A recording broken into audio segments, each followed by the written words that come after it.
Hello everybody, in this video I'm about to show you how to set up the Hubflow app inside your sub account. So let's get the ball rolling. Once you search for the app at the level for App Marketplace, you go at the install and then allow install, and then you provide the API key, paste it, continue, you get success. The tool is already installed inside your sub account. In order to access the tool, you have to go at the custom page and you scroll down.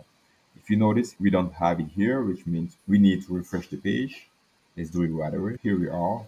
Let's scroll down and we have Hubflow. This is the new interface. We have the documentation, the tutorials, and the setup. At the level of documentation, it provides you all instructions, all the steps that you follow in order to set up the app. At the level of tutorials, we have the smart you guide showing you how to get the credential and the setup video. And finally, you have the setup that gives you the status of the app. That's pretty much it, guys. If you ever have any question, feel free to reach our support team who's available 24/7 to answer to all your questions.